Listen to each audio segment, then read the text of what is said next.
ඉතින් ඒ හොරු ටික පනිනවා කියන්නේ ඩොන්හායි විරල තීරේ ගම්මානවලටද? ඇත්තටම මේක මහා ඛේදවාචකයක්. ඩොංගායි මකරමාලිගේ මුර කරන්න එදෙවෙත් මේ මෑතක කියලා ආරංචි. එහෙම බදු එකතු කරන මුවාවෙන් සල්ලි ගරා කනවලු. මෙහි ඉන්න මිනිස්සුන්ටත් කර කියා ගන්න දෙයක් නැතුවලු ඉන්නේ. මකරමාලිගේ ඒක මුලින්ම ආයිතුනේ ස්වර්ග රාජ්‍යයටනේ. කොහොමද ඒගොල්ලන්ගේ අතට ගියේ? දැන් හැමදේම කන පිට ගහලා තියෙන්නේ. මං හිතන්නේ ඩොංහායි වලට ආව අයත් හොඳ චේතනාවකින් ආව කියලා. අයියෝ. එහෙම කියන්න එපා. ඩොන්හායි මුහුද ගොඩක් බලවත් එකක්. ඒ නිසා වචනකින් උනත් පරිස්සම් වෙන්න. අවසරයි පාලකතුමනි. ඔබතුමා කිව්ව විදිහටම අපේ නේෂා මාස්ටර් නීව හම්බෙන්න ගිහිල්ලා. Master knee? කවුද? බෙරගහන හාදෙක්ද? නෑ. පොඩි කාලයක් ඇතුළත අපේ ළමයි තුන්දෙනා නොසෑහෙන්න ඉගෙන ගත්තා. අකුරු, සටන් කලාව, ගණිත ශාස්ත්‍රය, ගුණධර්ම, දුනු ශිල්පත් ඉගෙන ගත්තා. ඉතින් සංගීතයක් නැතුව පුළුවන්ද? ඔබතුමා කිව්ව දේ හරියටම හරි. සංගීතය කියන්නේ කටින් කට යන දෙයක් නෙමෙයි. හැඟීම් sannivedanaya කරන මාධ්‍යයක්. ඒ ගමන් විනෝදෙකුත් ගේනවා. අනික සංගීතෙන් මිනිසුන්ගේ හදවතට බහැලා යුද්ධයක් වුණත් දිනන්න පුළුවන්.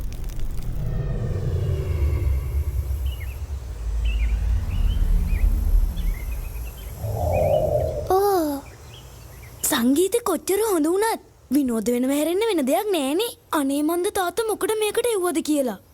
මම සටන් ඉගෙන ගන්න නම් කැමති. හැබැයි සින්දු කියන්න නම් බෑ. ඔයාලා එහෙම හිතන්නේ නැතුව සංගීතය ඉගෙනගෙන බලන්න. මේක සංකීර්ණ විෂයක්. ගුරුතුමනි, තාත්තා අපිට සංගීතය ඉගෙන ගන්න හේතුවක් කිව්වේ නෑ. ඔයාට කියන්න පුළුවන්ද? පුළුවන්ද? ඒක කියලා දෙනවට වඩා කරලා පෙන්නද්දි තමයි තේරෙන්නේ. එහෙනම් අපි අහලා බලමු.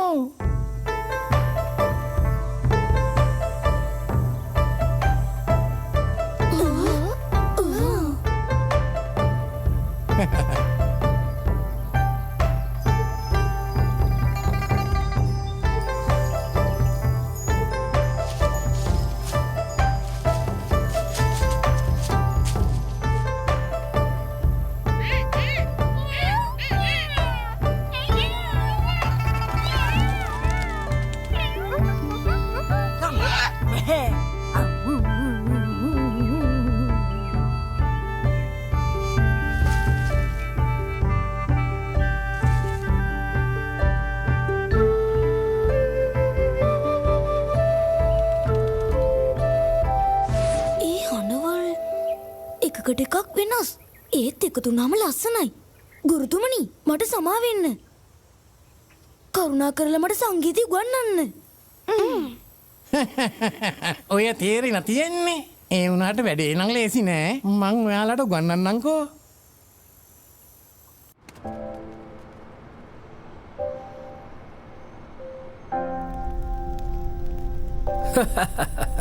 මේ ළමයි ගැන නම් මට කියන්න කිසිම දෙයක් තේරෙන්නේ නැහැ. ස්තුතියි ඔබතුමා කරපු වැඩේට. සංගීතය කියන රසය යාලට තේරුම් කරාට. ඒත් ඔබතුමා මේ දේවල් උගන්වන්න ඉක්මන් වුණා වැඩි නැද්ද?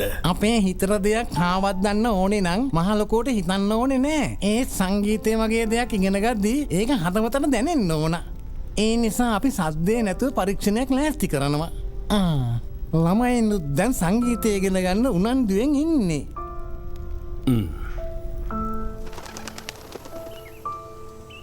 අනේ මන්ද සද්ද නැතුව සංගීතය ඒත් කොහොමද ඒක කරන්නේ? සද්ද නැතුව අපිට මුකුත් ඇහෙන්නේ නෑනේ. මේක මාස්ටර්නීගේ වැඩක් හින්දා මොකක් හරි ඇති. හරි මතක් වුණා.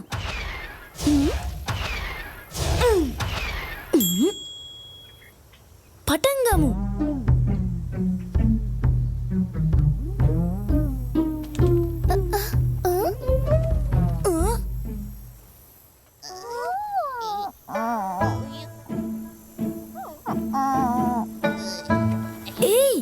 ඉවර නෑ. දුවන්න එපා. හාපෙටියෝ, ඔයා නම් හරිම හොඳයි. අපි කන් දෙක වහගත්ත කියලා සද්ද නැති වෙන්නේ නෑ. ඔයාලා මොන වගේ සද්දයක් එයිද කියලා හිතන්න එපා. අපි බෙරේ ගහනවා කියලා විතරක් හිතන්න. හරි එහෙනම් අපි වෙන්න තියෙන දෙයට විතරක් අවධානය දෙමු. නේෂා කිව්වා හරි. ඕවා මාරුවෙන් ගහන් ඉන්න නැතුව ගලවලා වැඩේ කරමු.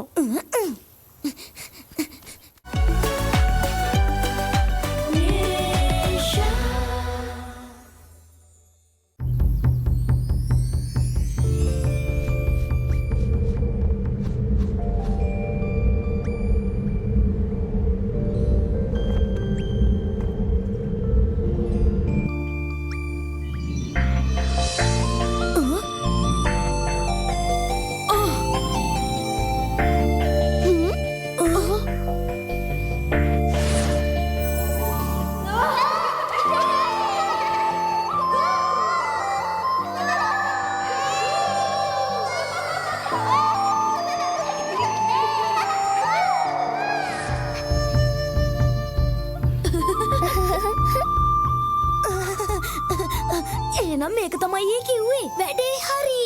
අපි ඒක කළා. ඔව්. අපි ඒක කරා. ඔව් හරියට නිකන් හීනයක් දැක්කා වගේ. බේරේ ශබ්ද සම්පූර්ණයෙන්ම අමතක වෙලා ගියා. බොහොම හොඳයි. බොහොම හොඳයි. මෙච්චර පොඩි කාලෙදී ඔච්චර ලොකු බුද්ධියක් සීයේ එතකොට ඔයාද සංගීතය ඇහුන වෙලාවේ අපේ පිටිපස්සින් ඉඳන් අපිට උදව් කරේ. අන්න අර පුතෙන් තමයි සත්‍ය ඇහුනේ. තුවන්න තියාගන්න එපා. අනේ මෙයාලා නම් මෙතන භයානකයි. ඉක්මනට ඔයාලා යන්න. සංගීත මාස්ටර් තමුන් කොහොමද මේ සැරේ පැනලන්න හදන්නේ? කියන දේ අහලා අපිත් එක්ක ආව නම් හොඳයි. තමුන්ලගේ රජතුමා නරුමේ සතුටමයි හොයන්නේ. මං වැඩ කරන හැටි බලාගෙන ඉන්නම බෑ. තමුන්ල මාව ආයේ අල්ලගත්තත් හිතන්න එපා ඒ ජරාසින්දු මං ආයේ ලියයි කියලා. මොකද කියන්නේ? ඕම ඉන්නවා. තමුන් කවුද?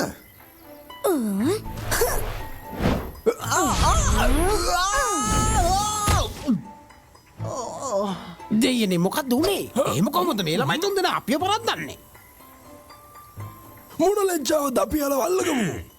යනවලා. බය නැතුව ඉන්න සීයේ. ඔයාව අරන් යන කාටවත් ඉඩ දෙන්නේ නැහැ. දෙමු අමතක නොවෙන්න. හොඳ පාඩම. බලාගමු. පුදුම වදයක් තියෙන්නේ. කොහොමද මකරගේ ශක්තියෙන්?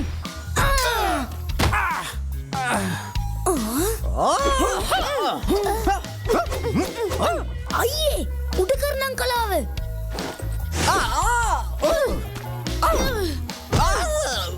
නියමයිනේ.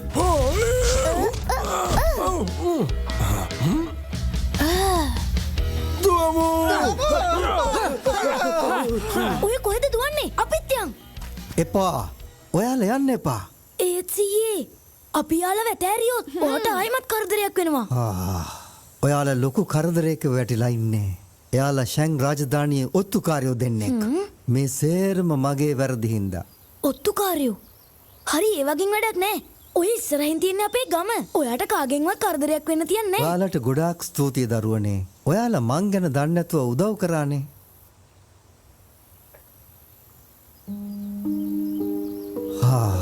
මධ්‍යම තැනිතලාවේ මිනිස්සු ගොඩාක් අමාරුවෙන් ජීවත් වෙන්නේ. මට ඒක දරා ගන්න බැරි වුණා. මං තීරණය කළා රස්සාවෙන් අයින් වෙන්න. මං දැනන් හිටියේ නෑ රජතුමාගේ ඔත්තුකාරයෝ මා පස්සේ එනවා කියලා. අනේ මන්දා. ඔය රජවරු දන්නේම සැප සම්පත් එක ජීවත් වෙන විතරයි. හැබැයි යාලා පව් ආවොත් දැත්තමයි මම. එපා. මධ්‍යම තැනිතලාව කියන්නේ ගොඩාක් ලොකු පළාතක්. ඒ හින්දා යුද්ධ බලය වැඩි. යටත් විජිත 800ක් තියෙනවා. එයාලගේ තරහ අවසන් නැතුව ඉන්න. යටත් විජිත 800ක්? අනිත් එක රජතුමාට යක්ෂයෝ එක්ක සම්බන්ධකම් තියෙනවා. ඒ කවුද? නෑ වැඩි කතා එපා. ප්‍රශ්න වලින් ඔළුව පිරෙනවා. ඉතින් අපි මුණ ගැහුණු එකේ මට සින්දුවක් වාදනය කරන්න පුළුවන්. ඔයාලා දීප උදව් වලට.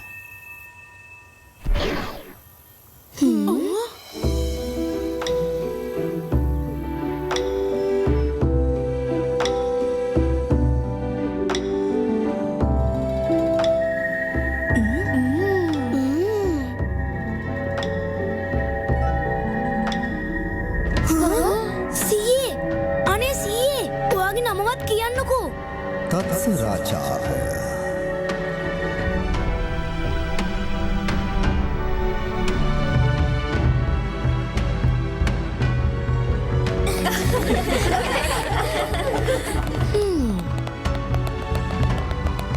පාලකතුමනි නේෂයි මගේ ළමයි දෙන්නයි හදපු සංගීතය දැන් ගමේ අස්සක් මුල්ලක් නෑර හැම තැනකම ඇහෙනවා. එයාලට පුළුවන් දේවල් එයාලවත් දන්නේ. එයාලා මේක හඳුන්වලා තියෙන්නේ චෙන්ටන් පාස් සංගීතය කියලා. නේෂ චෙන්ටන් පාස් සංගීතය වාදනය කරන්නයි යන්නේ. අපි ඉක්මනට ගිහින් ඒක බලමු. මේවා ඇහෙද්දි ඔබතුමාට ආඩම්බර ඇති නේද? මොයා මොකද කියන්නේ ඩෝයෑන්ක්? අපි දෙන්න ගිහිල්ලා ඒක බලමුද? අපේ ළමයිගේ වැඩනේ.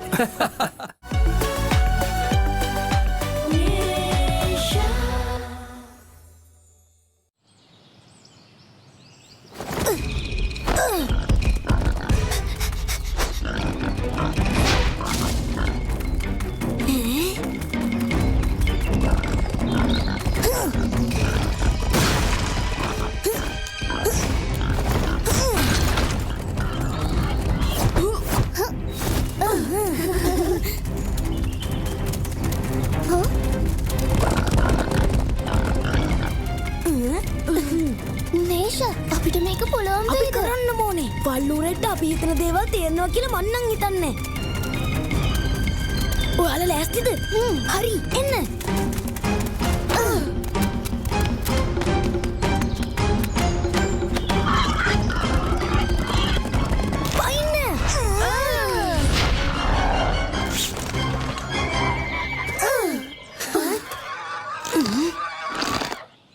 අපි ආව අල්ලගත්තා. ඔව් මගේ ඔළුව. මොකද වැඩ පෙන්නනවද? අපි යමු. අපි අවශ්‍ය කරන කොහොමද අල්ලගත්තනේ?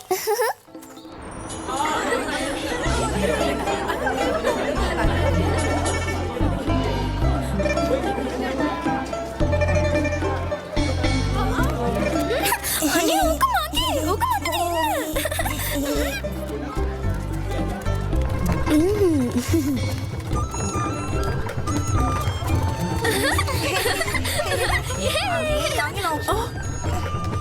නීෂා මෙහෙන්න තේ එකක් බීලා යන්න. එන්න පුතේ.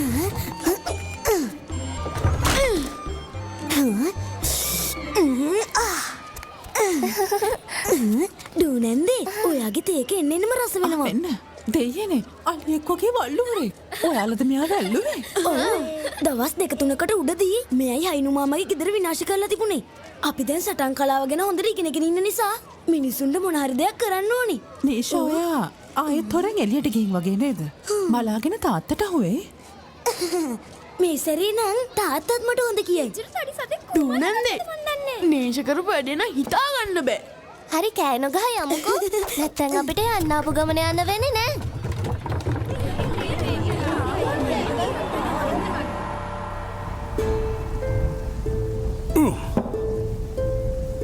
උනේ මොකක්ද කියලා හිතා ගන්න බෑ. එතකොට ගමේ ගෙවල් ඔක්කොම කඩලා තියෙන කැලෙසත්තු පහර දීලලු. ඒත් ඔය කැඩිච්ච හැම ගයක්ම ඩොන් හායි මුහුදු ජල ගාස්තුව ගෙවන්න අකමැති වුණා ඒගේ. ගාස්තුව? ගමේ වතුරේ මුහුදු වතුරේ සම්බන්ධය මොකද්ද? පාලකතුමනි. වූෂි කියන්නේ පොඩි තැනක් වුණාට මට බොරුවට ප්‍රශ්න හදන්න ඕනේ. ඔබතුමා කැමති දෙයක් හිතා ගන්න. සංසුන් වෙන්න. අපේ ගම්මානය ඩොන්හයිවලට මායිම් නිසා මකර මාලිගයට බලපෑමක් තියෙනවා. ඒකින් අපේ වෙළඳ කටයුතු වලටත් බාධාවක් වෙනවා. ඒ හරිය කරන මුර සංචාරත් ටිකක් අඩු කරා නම් හොඳයි. පාලකතුමනි. ඩොන්හයිලා කෑදරයි. ඒත් අපේ ගම දුර්වලයි. අපි අපේ මිනිස්සුන්ට දුකක් දෙන්න හොඳ නෑ. ඔබතුමා කියන්න යන දේ මට තේරෙනවා. ඒත්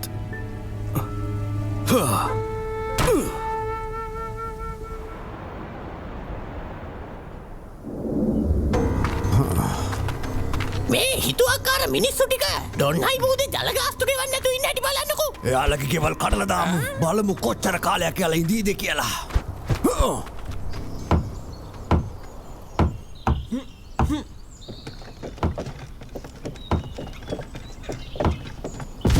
මාමේ බලන්න අපි කවුද අල්ලගත්තේ කියලා. මේ අපේ ගෙදරට පහර දුන්න වල්ලුර නේද? මේ ඇහුණද මල්ලියේ? මෙන්න අර වල්ලුර මෙයාලා අල්ලගෙන. නීෂා ඔයා නම් නියමයි. ඕක මොකද්ද? දැන් කාටවත් වල්ලූරන්ගෙන් ප්‍රශ්නයක් වෙන එකක් නෑ. අනේ ඔයාලට ස්තුතියි. ඒක නෙමෙයි බත්ගුලි කනවද? බත්ගුලිද? එහෙනම් යමු. බත්ගුලි. හහ දෙකක් විතරයි ගන්නේ.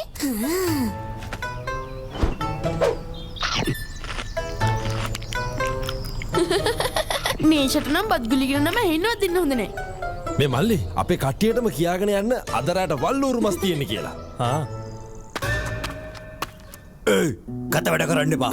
ඌරු මස් කන්න සල්ලි තියෙනවා. ගාස්තු ගෙවන්න සල්ලි නැහැ. අනේ මන්ද මෙහෙමත් මිනිස්සු මකර මාලිගාව මෙයාලා දෙකේ කොලේටම දාලානේ.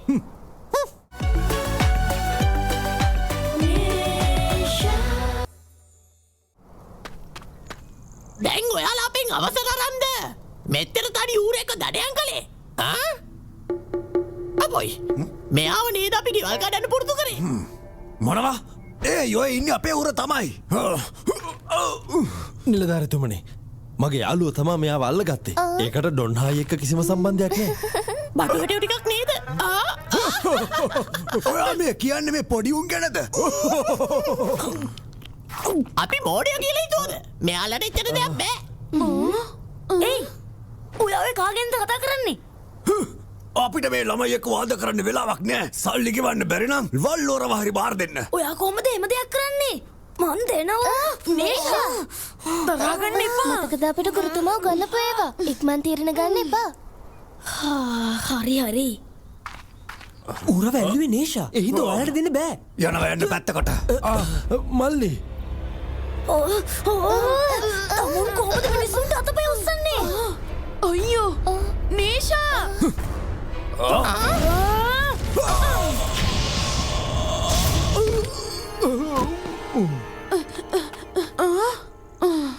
තමුන්ට මම ඔයාටත් කන්න ආසයිද?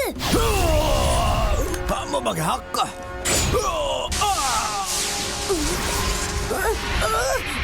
මොකද මේ? මාව අතාරිනවා. හොඳ වැඩේ. නේෂා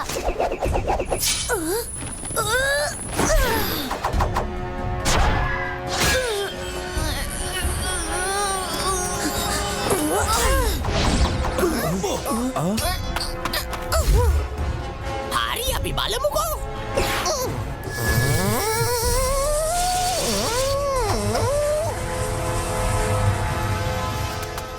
පාලකතුමනි අපේ නේෂා වුෂි වලට ගිහිල්ලා නිලධාරිත් එක්ක සටන් කරනවලු.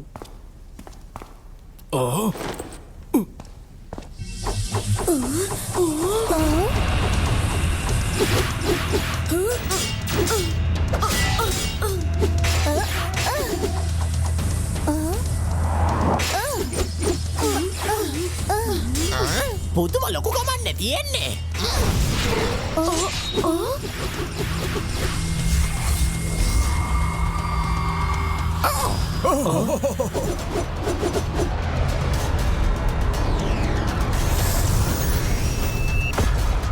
නේෂා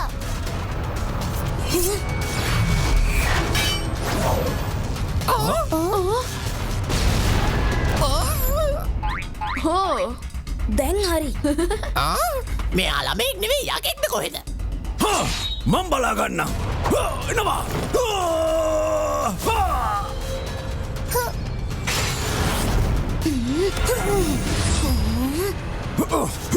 ඔයා එහෙනම් එහෙම දෙන්නේ.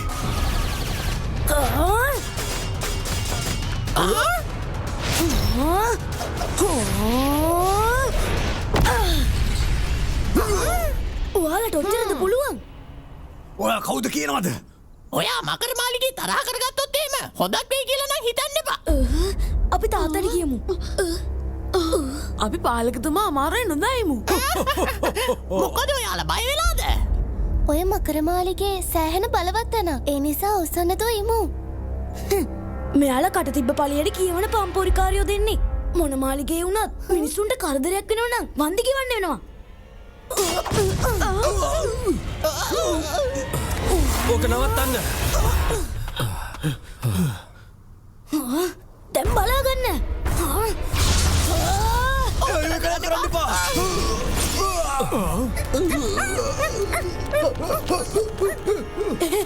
ඒ දෙන්න කැතප කැත ඉස්ස වෙන්නේ. ඔය හරිම නපුරුයි. ඇයි ලොකු වැඩක්ද කළේ?